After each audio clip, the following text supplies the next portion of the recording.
মানে মানে মানে এই করেছিলাম।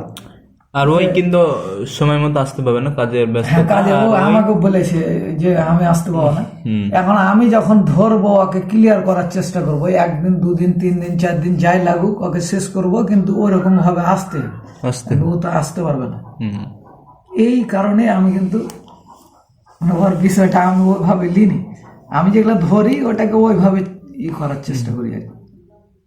আর ওরা রুগী ক্লিয়ার করে না, ওরা টাকা নিবে 10,000 20,000, মানে তারপরে দেখা যাবে ওই একবার এটাতে ওইটা এটাতে ওইটা, মানে নিজেকে আশ্বস্ত করতে পারছেন যে ভালো হবো কিনা। আমাকে বললো যে ওনার কাছে গিয়ে অনেকটা আরাম হয়েছি।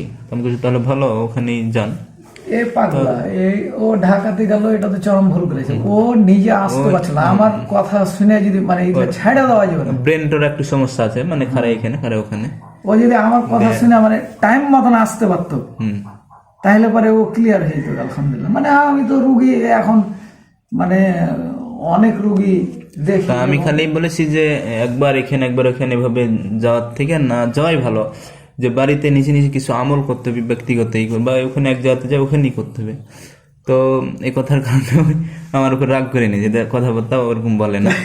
হ্যাঁ, যেখানে গেছিল ওখানেই যে শেষ পর্যন্ত দেখতো কি হতো না তো না। ওরে আল্লাহ, ঢাকা আর চট্টগ্রাম এগুলা ব্যবসা, ওখানে যে করতে পারে। আমরা ভাই মানে যেটাই বিষয় করি গবেষণা করি, মানে গবেষণা করে বের করার চেষ্টা করি আর কি। এইটা আগে বুঝতাম না। মানে আল্লাহকে চিনতে হবে আগে, আল্লাহর যত কাছাকাছি, মানে সার্বক্ষণিক আল্লাহর সাথে কানেকশন থাকতে হবে। আরে বদর ওহদ খন্দকে যেভাবে ফেরেশতা দিয়ে সাহায্য করেছে, ওই সাহায্যটা নিয়ে আসতে হবে আপনাকে। নাহলে আপনি দেখতে পান না, আপনি কি দিয়ে আপনি ওকে বের করবেন? আপনি ধরতে পারবেন, ওকে মারতে পারবেন, কিছুই করতে পারবেন না। আপনার সরাসরি যদি আল্লাহর মানে তাৎক্ষণিক ইনস্ট্যান্ট সাহায্য যদি না হয়, তো আপনি পারবেন না। এখন গোড়া থেকে আপনাকে শুরু করতে হবে, আমার দুর্বলতা থেকে। এখান থেকে হিকমত কি, ক্বালু সুবহানাকা লা ইলমা লানা ইল্লা মা আল্লামতানা ইন্নাকা আনতাল আলিমুল হাকিম। তারপরে লা হাওলা ওয়ালা কুওয়াতা ইল্লা বিল্লাহ। আপনি আগে ছোট হয়ে গেলেন, নাই আপনার ক্ষমতা, এখান থেকে উঠেন। তারপরে বলেন রব্বি জিদনি ইলমা, তারপরে বলেন রব্বি ইশরাহ লি সাদরি ওয়া ইয়াসসির লি আমরি। এভাবে সাজান, ওইটা খালি এমনি এমনি হয়ে যাবে। আরে আগে আপনি মানে ভাই এটা খুব জটিল, এটা একটা জটিল মানে প্রসেস। আল্লাহ তো বলছেন ওমা উতিতুম মিনাল ইলমি ইল্লা কলিলা, সামান্যতম, মানে শুধু সামান্য নয়, তার থেকেও কম জ্ঞান দেওয়া হচ্ছে বনি ইসরাঈলের। তাহলে এই কম জ্ঞানের ভিতরে আল্লাহ তাআলা এমন আমাদেরকে এই যে জিনিসগুলা গবেষণা করার যে সুযোগ দিয়েছে। অনেক কিছু মানুষ করছে, রেডিও টেলিভিশন বিমান বলেন, বিদ্যুৎ বলেন, যাই যত কিছু আবিষ্কার হয়েছে। তাহলে এরকমভাবে এখন আধুনিক পদ্ধতি যেন রুকিয়ার ক্ষেত্রেও যদি কোরআন হাদিস মেনে এটা করা হবে, যদি এটার বাইরে যায় তাহলে তো এটা শিরকের মধ্যে পুরা, যার ফলে হ্যাঁ হয়তো বা তাৎক্ষণিক আরাম পাবে, কিন্তু ইমান শেষ। রাসূল সাল্লাল্লাহু আলাইহি ওয়াসাল্লামের রুকিয়া তো করা হয়েছিল ভাবে, যে যখন জিবরাইল আসলো, যে সূরা ফালাক নাস নাজিল করে 11টি সূরা 11টি আয়াত, পরে ওই যে চুলের গিটগুলো আল্লাহ তাআলা খুলে দিলেন ওই আয়াতের মাধ্যমে, জাদু করা হয়েছিল। তো রুকিয়া তো আছে, এটা প্রমাণ, এটা ইসলামের প্রমাণ আছে। কেন ইমাম হোসেন হাসানকে ওই যে এই দোয়া দিয়ে ঝাড়ফুঁক করতেন, আউযু বিকালিমাতিল্লাহি তাম্মাত মিন কুল্লি শাইতানিন হাম্মা ওয়া মিন কুল্লি আইনিন লাম্মা। এটা যে স্পষ্ট মানে প্রমাণ, স্পষ্ট প্রমাণ আছে। তারপরে বিসমিল্লাহি আরকিক মিন কুল্লি সাইয়্যিন ইউজিক। অনেক যা হোক, মানে এই বিষয়গুলা মানে গবেষণা না করলে এগুলা করতে পারবে না। গবেষণা করতে হবে, গবেষণা ছাড়া হবে না। গবেষণা শুধু গবেষণা করে হবে না, এটা আপনার মানে একেবারে আল্লাহর সাথে কানেকশন থাকে, বন্ধুত্ব একবারে ওই রকম ভাবে। আফালা ইয়াতাদাব্বারুনাল কুরআনা তারা কি কোরআন নিয়ে গবেষণা করে না, তাদের অন্তর তালাবদ্ধ হয়ে গেছে। মুহাম্মদের 24 নম্বর আয়াত এটা। এই যে মানুষ গবেষণার দিকে ধাবিত হতে পারে না। নেসার 82 নম্বর আয়াত, কয়েকটা আয়াতটা বলা হয়েছে, হ্যাঁ, ওই দুইটা আয়াত। দুটো আয়াত আছে। আর তো আসলে আমরা সদের অলস ইহুদি খ্রিস্টানরা দেখেন ওরা ওই গবেষণার মাধ্যমে সফল হয়ে যাচ্ছে, কিন্তু মুসলমানদের মধ্যে এই অলসতা কাটে না, যার ফলে আবার এরা কোরআন হাদিস নিয়ে তো গবেষণা করে না। যারা এই রুকিয়াটা করছে হুম, এদের আবার মানে ই আলাদা। একটা নাম্বার আমি পেয়েছিলাম মুখলেসুর রহমান মাদানির কাছে। হুম, হুম, তো আমি বললাম যে ভাই এরকম রুকিয়া করি, তো এরকম দু একটা ক্ষেত্রে এরকম হয় এরকম। তো আর রুকিয়ার মেলা বড় জেনারেশন লাগা আছে, হুম, একটা পরামর্শ আর মুখ দিয়ে বার হলো না যে আপনি এভাবে এভাবে করেন। আমি তো কাজ করি, আমাকে যদি একটু ইঙ্গিত দেয় তাহলে তো আমি বুঝতে পারবো যে এটা এভাবে করতে হবে। একটাও কথা বের করলো না, তাহলে এদের দ্বারাতে কি হবে? আরে ওইটা তো স্পষ্ট মুসলিম শরীফের হাদিস যে আল্লাহ বান্দার সাহায্যে থাকেন, বান্দা তার নিজ ভাইয়ের যতক্ষণ সাহায্যে থাকে। হুম। আল্লাহ বান্দাকে সাহায্য করতে থাকেন যতক্ষণ এক বান্দা আরেক বান্দাকে সাহায্য করবে। তুমি সাহায্য নিবে তো আমাকে হুম, হেল্প করবে না, হুম, তুমি ভালো কাজের দিকে আহ্বান করলেও আর অনুসারী মানে সমপরিমাণ সব পেবে। হুম। এটা তো ভালো কাজ, তুমি আমাকে দিক নির্দেশন না, এই একটা কথা আমি বের করতে পারলাম না। অনেকে জ্ঞান, এই যে আব্দুল রাজাকের বেটা আব্দুল্লাহ বলে যে মুসলমানরা অনেক জ্ঞানকে কুক্ষিগত করছে, তবে মানে নিজে অর্জন করছে কিন্তু অন্যকে সুযোগটা দেয় না। আর এরকম আছে কিছু এই আমাদের ব্যাপারে ভিতরে, ভাই আলেমদের কিন্তু ভূমিকা পিছিয়ে আছে। পিছিয়ে আছে। এখানে এই যে ভাই মোখলেসুর রহমান মাদানি ঠেকায় পড়েও কিন্তু শিখেছে। হুম, মানে আমি ওর কাছে 5 বছর আগে 4-5 বছর আগে আমি যোগাযোগ করেছিলাম, আমাকে একটা নাম্বার দিয়েছিল। ওনার বাড়ি কিন্তু এই এই এই যে কর্মডাঙ্গার দিকে, এই সাঁপাহারের এই সাইডে মুখলেসুর মাদানি বাড়ি। হ্যাঁ।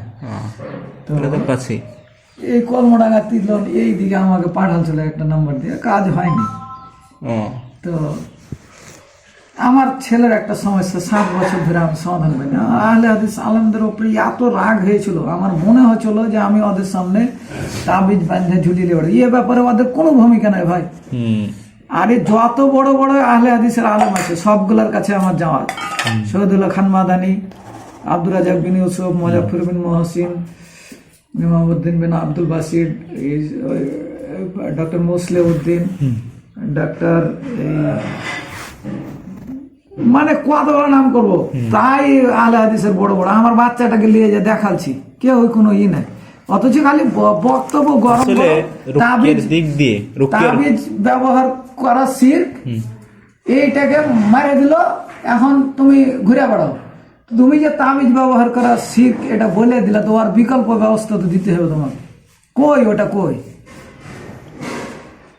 তো এটা মানে দিক দিশনা দিতে হতো, হুম, কে তোমরা এটা করো, এর পরিবর্তন। হ্যাঁ, এটা থেকে ভাই যেমন এই যে ছাত্র মাদ্রাসা তৈরি করছে, এরকম ভাবে এই এটা এই ব্যাপারে এটা ছাত্র তৈরি হাদিস করতে তো হবে। ওই ভাই জানে বা আমরাও জানি, অনেকে জানে, অনেক হানাফি আলেমরাও জানে, হ্যাঁ, যে মান আল্লাহনা তামিমাতান ফাকাদ আশরাকা, কিন্তু আর বিপরীত বা আর বিকল্প ভাবে একটা সমাধান দিতে হবে। সমাধান দিতে হবে। খালি হোমিও বা এলোপ্যাথি বা গাছামো এগুলো তো আছে পাশাপাশি, কিন্তু এটা আছে জিনের ক্ষেত্রে এগুলো দ্বারা তো জিন আর পালাবে না।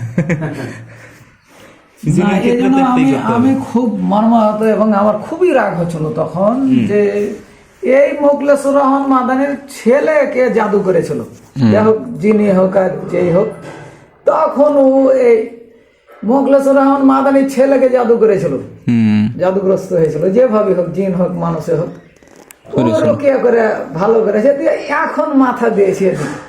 সেদিন আসছিল ওই যে জুমার দিন, কয়েক জমা আগে, তা আমি ওনার সাথে কিছু প্রশ্ন করছিলাম। প্রশ্ন করতে গিয়ে আমাকে ওই রাকির নাম্বার দিল, মানে ও অত তো বুঝে না। ওই রাকিকে ফোন করলাম, রাজশাহী আসতে চাইলো, তো হোয়াটসঅ্যাপে নাম্বার দিলাম, আমি যোগাযোগ করলাম, না এখন আর কোনো ই দেয় না, হুম, মানে নক করলে উত্তর দেয় না। উত্তর দিন। একদিনই কথা বলেছিলাম, বিশাল আমি বলছি থাকো ভাই, তুমি তোমার লিয়া থাকো। ও যে আপনি প্রথমে যেটা বললেন, যেটা সাহস লাগবে, আসলে যাদের গভীরতা সাহস নাই বা ওইটা নিয়ে হয়তো কিছু গবেষণা করেছে। সাহস লয় এখানে, মানে যতগুলো আয়াত আছে, ওয়া তাওয়াক্কালতু আলাল্লাহ ওয়া কাফা বিল্লাহি ওয়াকিলা, আপনি যান খাওয়া দাওয়া করেন। তো এগুলোর উপরে যত আয়াত আছে, অমাই ইয়াত্তাকিল্লাহ ইয়াজআলুল্লাহু মাখরাজা, সূরা তালাকের 2 নম্বরে, অমাই ইয়াত্তাকিল্লাহু ইয়াজআলুল্লাহু মাখরাজা, যে কেউ আল্লাহকে ভয় করেছিল আল্লাহ তাহার পথ করে দেবে, পথ বের ওয়া ইয়ারজুকুহু হাইসু লা ইয়াহতাসিব, এবং তাহাকে তাহার ধারণাতে উৎস হইতে দান করে দিবে। রিজিক দিবে। অমাই ইয়াতাওয়াক্কাল আলাল্লাহি ফাহুয়া হাসবুহ, যে আল্লাহর উপর নির্ভর করে আল্লাহ তাহার জন্য যথেষ্ট। এ প্রসঙ্গে কতগুলো আয়াত আছে ভাই, আপনাকে সর্বোচ্চ পর্যায়ে ওইগুলা দিয়ে উঠতে হবে, দিয়ে তখন চাইতে হবে। আরে কোরআন হাদিস তো কমপ্লিটলি হয়ে আছে, আপনি তো আর নিজে থেকে ই করতে পারবেন না। অর্থাৎ আমি কিছুই জানি না, আপনি যেটুকু দিবেন, যে জ্ঞানটুকু দিবেন, সেটার দ্বারাই যাতে কাজে লাগে। এটা অর্থ বুঝতে হবে, ওইভাবে চাইতে হবে আয়াতের রাতি। হ্যাঁ, মানে এখানেও একটা খুব, এবং আপনাকে হাই লেভেলে একবারে কনফিডেন্স 100-তে 100 নিতে হবে, নিয়ে যা চাইতে হবে যে এখনই ইনস্ট্যান্ট আমার দরকার, একে তুমি যেভাবে হোক একে বের করো। বের করতাম, ফেরেস্তা দিয়ে বের করবে, কিভাবে বের করবে, এখন আমার সাহায্যের দরকার, এক্ষুনি দরকার, এক্ষুনি দরকার। নাহলে তো আপনি পারবেন না। কিন্তু মানুষ এত অহংকারী হয়েছে, মনে হচ্ছে যে কি, যে ওই সব কিছু জানে আর কেউ জানে না, এরকম মানুষ একটা অহংকারের পর্যায়ে চলে যাচ্ছে। মানে কি কিছু কিছু লোক আছে আপনার মতো, আর কেউ এরকম আছে না। আজকের খুতবাটা মূলত ওরকম একটা বিষয়ের উপর আল্লাহকে বলতে হবে, আল্লাহ আমি কিছুই জানি না, তুমি যেটুকু জানাবে সেটুকু জানবো বা সেটুকু দিয়ে কাজ করবো, এর বেশি না, এটাই বলতে হবে। এখন কত আল্লাহ যে ওয়াজের মঞ্চে দেখা গেল, মনে হচ্ছে মেলায় কিছু জানে, একে গেল দেয়, ওকে গেল দেয়, ওকে গেল দেয়, আর নিজে বড় আলেম। আজকে আমার মানে আমি কিন্তু এ ধরনের বিষয় আমি অন্য বিষয়ে দিই, তো আজকের বিষয়টা ছিল মানে আমাদের এখানেও ওরকম লোক, মানে গর্ব অহংকার, এই সলাৎকে নিয়ে বাড়াবাড়ি করেছিল একজন এই কয়েকদিন আগে। এসারের সলাৎ আদায় করলো 20 মিনিটে, তো আমি কাছে গিয়ে বললাম যে ভাই সলাৎ সংক্ষিপ্ত করতে হবে, পরামর্শ দিলাম। বলছি এটা মানে আমি বুখারীর সলাৎ আদায় করেছি, জাহির করলো দিয়ে, তারপরের দিন কাঁচা বাজারে তর্ক বিতর্ক আমার সাথে। তা আমি বললাম যে ভাই কইছি এটা বুখারীতে আছে, বুখারীতে 10 বার করে পড়ার কথা আছে। এটা কি জামাতে পড়ালছে? হ্যাঁ, আরে এসারের সালাত, এসার, হ্যাঁ ফরজ সালাত, জামাত এসারের ফরজ সালাত 20 মিনিট।